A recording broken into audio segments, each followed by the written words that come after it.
Elle a dit, je t'apprécie, mais je ne suis pas amoureuse de toi. J'ai hoché la tête et répondu, merci pour la clarification. J'ai alors commencé à la traiter comme une colocataire que j'appréciais simplement. Sa panique quand la romance, les cadeaux et les messages de bonjour ont disparu. Moi, homme de 28 ans, je vis avec ma petite amie, Meredith, 26 ans, depuis environ 18 mois. Nous sommes ensemble depuis 3 ans au total. Mardi dernier, elle m'a fait asseoir pour ce qu'elle a appelé une conversation honnête sur notre relation. Elle m'a expliqué que bien qu'elle tienne profondément à moi et apprécie ma compagnie, elle n'était pas amoureuse de moi. Elle a dit qu'elle m'aimait en tant que personne, mais qu'elle ne ressentait plus cet amour romantique passionnel. Peut-être même n'en a-t-elle jamais ressenti. Elle voulait être honnête parce qu'elle valorisait notre amitié et ne voulait pas me faire d'illusions. Je suis resté là, à digérer l'information, et j'ai demandé si elle voulait rompre. Elle a rapidement répondu non. Elle adore vivre ensemble. Nous formons une excellente équipe et elle ne veut rien changer. Elle voulait juste être transparente sur ses sentiments. J'ai hoché la tête, l'ai remercié pour la clarification et lui ai dit que j'appréciais son honnêteté. Elle a semblé soulagée, m'a fait un câlin et est allée regarder la télévision. Cette nuit-là, je n'ai pas pu dormir. Je n'arrêtais pas de repasser la conversation. Elle veut continuer à vivre ensemble, partager un lit, partager les dépenses, faire des activités de couple, mais elle n'est pas amoureuse de moi. Elle m'apprécie, mais c'est tout. Très bien. Si elle m'apprécie comme un ami, je la traiterai comme telle. Mercredi matin, pas de baiser de bonjour. Pas de message, dors bien, bébé, quand je suis parti tôt travailler. Quand elle a envoyé un message pour demander ce que je voulais pour le dîner, j'ai répondu, je prendrai quelque chose en rentrant. Merci. Pas froid, juste amical. Je me suis arrêté chez le fleuriste où je lui achetais habituellement des fleurs chaque semaine. J'ai annulé la commande permanente. 12$ par semaine, ça fait beaucoup quand on achète des fleurs pour une colocataire. Ce soir-là, elle avait préparé le dîner quand même. Nous avons mangé ensemble, parlé de notre travail. Quand elle s'est blottie sur le canapé après, je lui ai donné une brève étreinte de côté, puis je me suis déplacé vers le fauteuil. Elle a eu l'air confuse, mais n'a rien dit. Jeudi, j'ai fait un grand ménage dans l'appartement et réorganisé. J'ai déplacé toutes mes affaires de toilette vers la salle de bain du couloir, et j'ai aménagé la chambre d'amis en bureau-chambre pour moi. Quand elle est rentrée à la maison, j'ai expliqué que je pensais que nous devrions avoir nos propres espaces puisque nous étions essentiellement des colocataires qui s'apprécient. Son visage a eu cette drôle de contraction. Colocataire ? A-t-elle demandé. Eh bien, oui.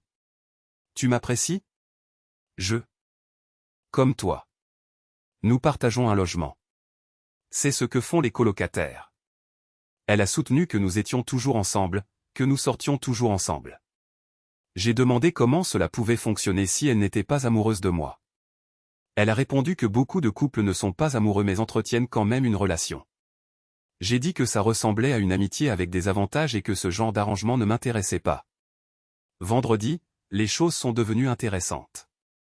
Elle est rentrée avec des plats à emporter de mon restaurant préféré, ce restaurant thaïlandais cher où nous n'allons que pour les grandes occasions, un repas complet.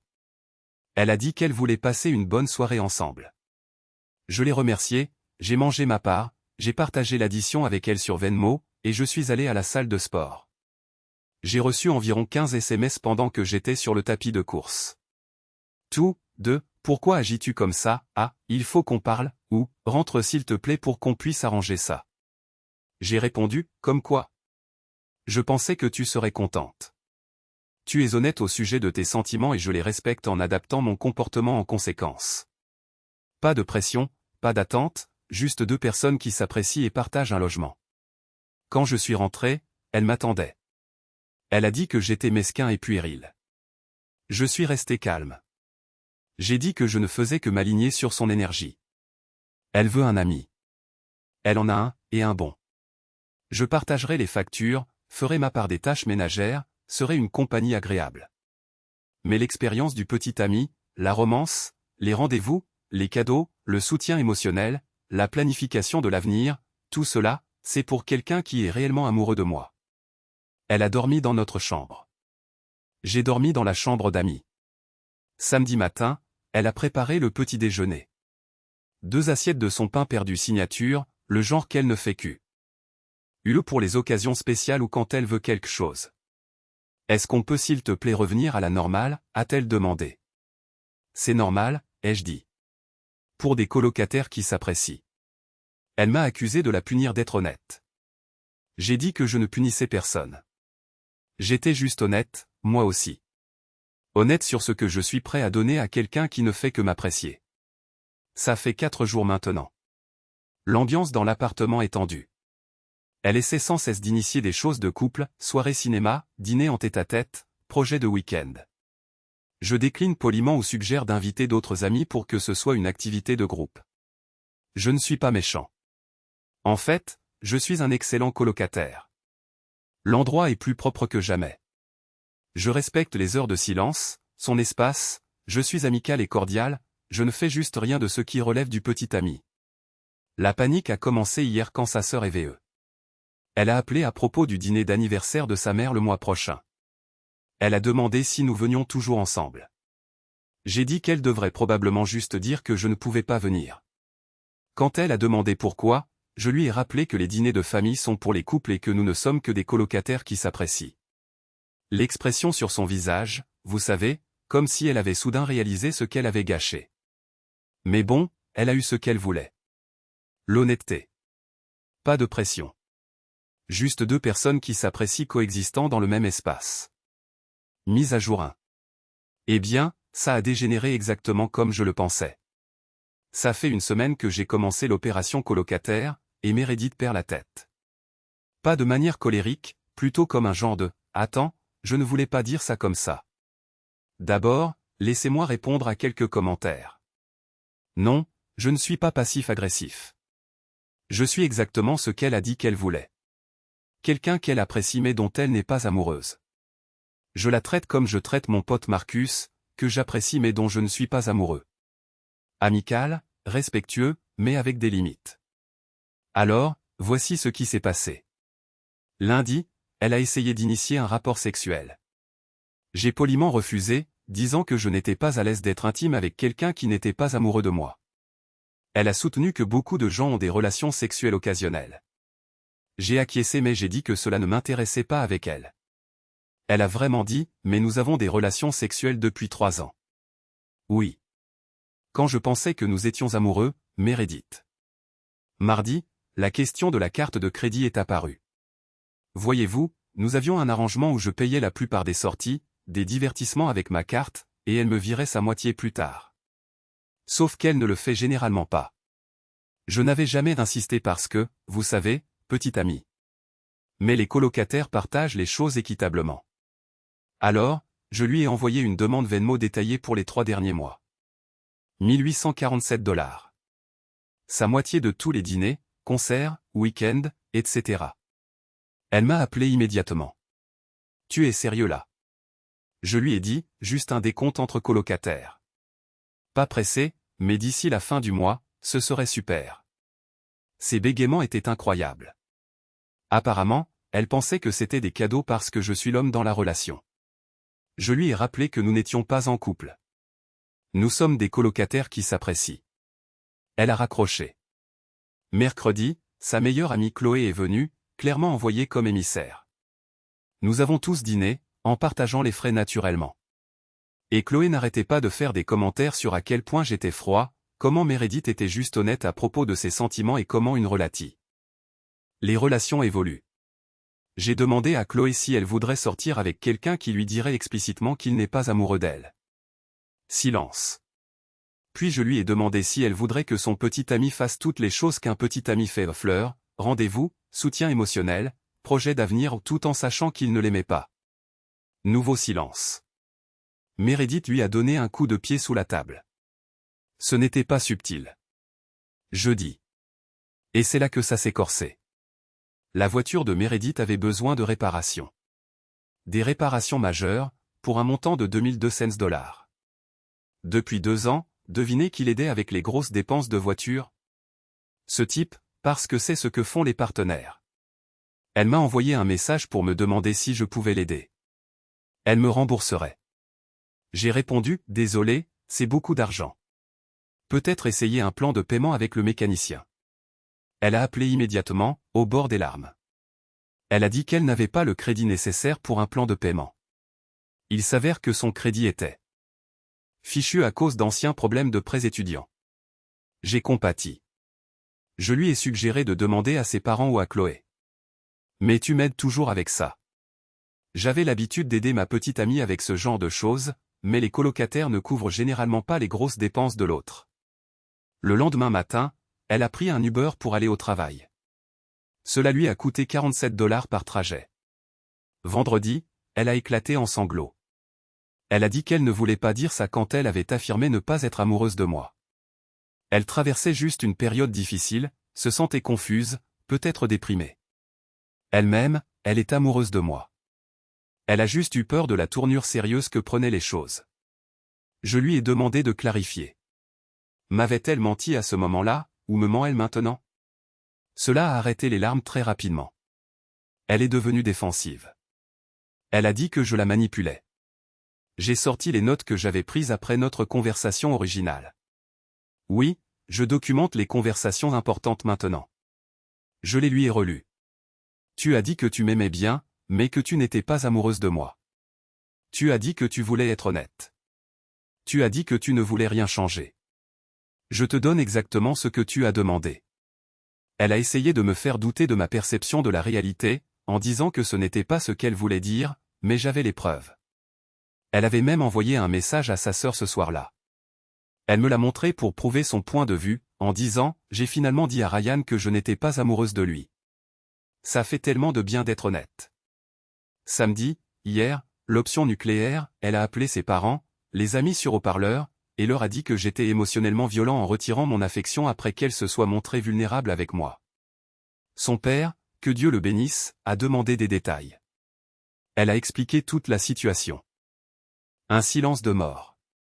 Puis son père a dit, alors tu lui as dit que tu ne l'aimais pas, mais tu es contrarié qu'il n'agisse pas comme s'il t'aimait. Même sa mère, qui prend d'habitude son parti, a dit, ma chérie, à quoi t'attendais-tu? L'appel s'est terminé assez rapidement après ça. Aujourd'hui, elle est restée dans sa chambre la plupart du temps. Elle est sortie vers midi, l'air abattu. Elle a dit qu'elle pensait déménager. Je lui ai dit que je comprenais et que je l'aiderais à chercher un logement si elle voulait. J'ai mentionné que le bail était de toute façon à mon nom, ce qui rendait les choses plus faciles. Elle m'a demandé si c'était ce que je voulais. J'ai répondu, je veux un partenaire qui soit amoureux de moi. Puisque ce n'est pas son cas, vivre séparément pourrait être plus sain pour nous deux. Elle est maintenant au téléphone avec Chloé, pleurant d'avoir tout gâché en étant honnête. L'ironie me tue. Elle n'était pas honnête. Elle me testait, pour voir si je me battrais pour elle, si je la supplierais, si j'essaierais plus fort. Elle voulait l'expérience du petit ami tout en me gardant à distance émotionnellement. Elle voulait que je fasse plus tandis qu'elle faisait moins. Au lieu de cela, j'ai déjoué son bluff. Et honnêtement, cette semaine a été révélatrice. Sais-tu combien d'énergie émotionnelle je dépensais pour quelqu'un qui n'était pas amoureux de moi? La charge mentale de planifier des rendez-vous qu'elle appréciait à moitié. L'angoisse d'acheter des cadeaux pour quelqu'un qui ne rendrait pas l'appareil. L'effort de maintenir une romance qui n'était pas réciproque. Je dors mieux, je m'entraîne plus intensément à la salle de sport, je passe du temps avec mes amis au lieu de privilégier chacun de ses caprices. Mon compte en banque est déjà plus sain. Elle a joué un jeu stupide. Elle remporte des prix stupides. Nous ferons une nouvelle mise à jour si elle déménage réellement ou s'il y a une autre crise, mais honnêtement, j'espère qu'elle partira tout simplement. J'ai déjà abandonné cette relation. Autant la rendre officielle. Deuxième mise à jour. Meredith a pété les plombs. Après ma dernière mise à jour, elle est restée dans sa chambre la majeure partie du dimanche. Puis, le lundi matin, elle a agi comme si rien ne s'était passé. Elle a préparé le petit déjeuner pour deux, a suggéré que nous allions au marché fermier le week-end prochain. Elle a même mentionné que le mariage de sa cousine approchait et que nous devrions confirmer notre présence. J'ai poliment tout refusé. Je lui ai rappelé qu'elle cherchait des appartements. Elle a dit qu'elle avait décidé de rester parce que nous devions résoudre cela ensemble. Non. Non. J'ai commencé à chercher un appartement pour elle. Je lui ai envoyé des liens vers de jolis endroits correspondant à son budget maintenant qu'elle ne s'attend. Me demandant de subventionner son mode de vie. Elle les a tous ignorés. Puis le mercredi est arrivé. Je suis rentré pour trouver mes parents dans le salon. Mes parents, qui habitent à 3 heures de route, étaient assis sur mon canapé avec Meredith qui pleurait délicatement dans un mouchoir. Ma mère s'est levée d'un bond. Oh chérie, pourquoi ne nous as-tu pas dit que tu traversais une période aussi difficile? Il s'avère que Meredith les avait appelés, leur disant qu'elle s'inquiétait pour moi, que j'avais agi étrangement et que je m'étais éloigné de tout le monde, et qu'elle s'inquiétait pour ma santé mentale. Elle les avait convaincus de venir pour une intervention. Je me suis assis très calmement et j'ai expliqué la situation. Comment Meredith m'avait dit qu'elle n'était pas amoureuse de moi. Comment j'avais accepté cela et ajusté notre relation en conséquence. Comment elle était fâchée que je ne continue pas à être son petit ami après qu'elle ait explicitement dit qu'elle ne m'aimait pas romantiquement. Mon père, d'habitude plutôt silencieux, a regardé Meredith et a dit « Tu nous as appelés ici parce que mon fils ne veut pas sortir avec quelqu'un qui ne l'aime pas ». Ma mère était en train de digérer l'information. « Mais chérie, dit-elle à Meredith, si tu n'es pas amoureuse de lui, pourquoi es-tu encore ici ?»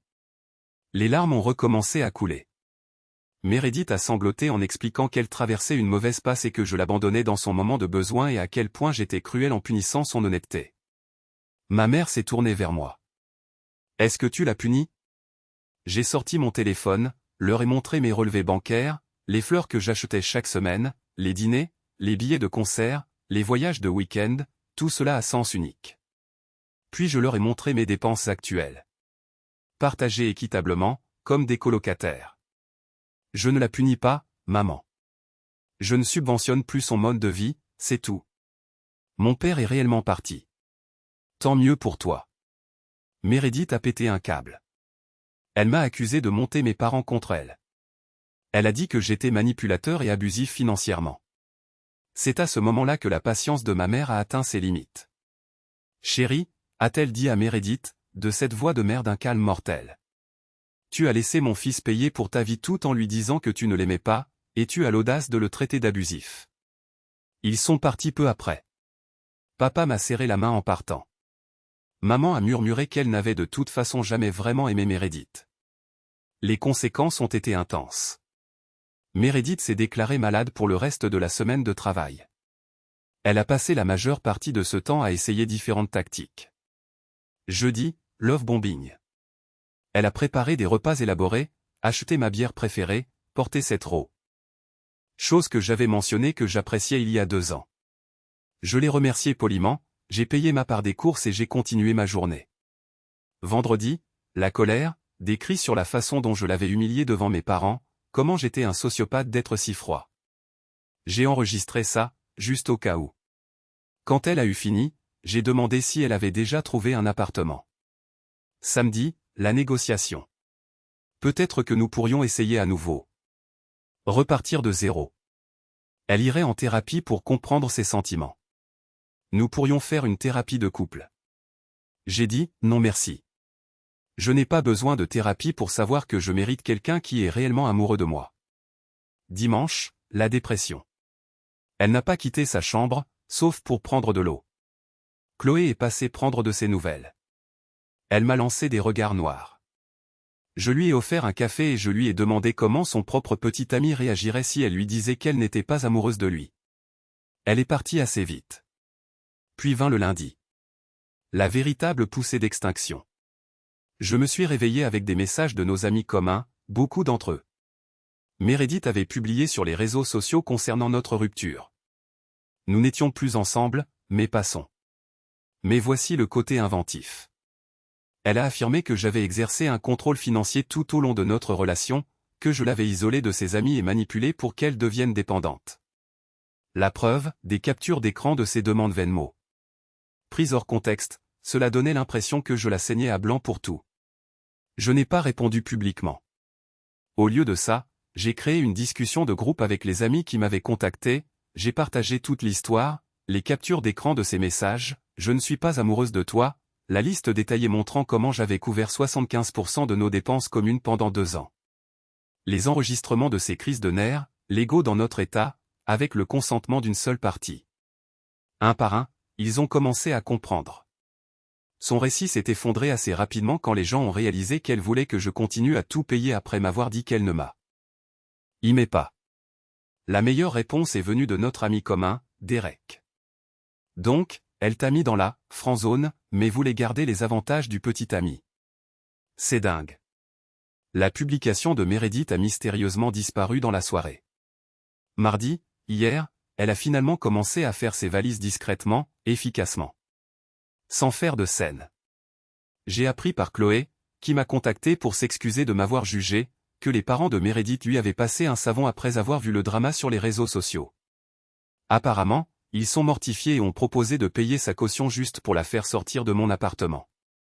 Aujourd'hui, elle a presque entièrement déménagé, faisant des allers-retours à sa voiture toute la matinée. Nous ne nous sommes pas parlé depuis lundi. À l'instant, elle a frappé à ma porte. J'étais dans mon bureau aux chambres d'amis. Elle a dit qu'elle voulait parler une dernière fois. Elle a avoué que c'était un test. Elle avait lu un article sur le besoin d'honnêteté brutale dans les relations et voulait voir si je me battrais pour elle. Elle pensait que me dire qu'elle n'était pas amoureuse me ferait essayer plus fort, être plus romantique, prouver ma valeur. Au lieu de cela, je l'ai prise au mot et l'ai traitée en conséquence. Je ne pensais pas que tu arrêterais réellement de m'aimer, a-t-elle dit. Je n'ai pas arrêté de t'aimer, Meredith. J'ai arrêté de le montrer à quelqu'un qui m'a dit ne pas le vouloir. Elle a demandé s'il y avait une chance pour nous. J'ai dit non. Elle a hoché la tête, a dit qu'elle comprenait, et est partie. Littéralement, pendant que je tape ceci, je l'entends charger les dernières boîtes dans sa voiture. Vous savez ce qu'il y a de plus fou? Je ne suis même pas triste. Je suis soulagé. Ces 3 dernières semaines m'ont montré qui elle était vraiment. Quelqu'un qui voulait tous les avantages d'une relation sans aucun investissement émotionnel. Quelqu'un qui mettrait mon amour à l'épreuve au lieu de le chérir. Quelqu'un qui préférerait manipuler plutôt que communiquer. L'appartement semble déjà plus léger. Je pourrais repeindre ce week-end. Je vais certainement prendre un meilleur café. Elle achetait toujours le bas de gamme, mais s'attendait à ce que je me fende d'un bon vin. Merci à tous ceux qui ont commenté mes précédentes mises à jour. Vous m'avez aidé à voir que je n'étais pas fou d'attendre de l'amour de quelqu'un avec qui j'étais en relation. C'est fou que ce soit une position controversée, n'est-ce pas?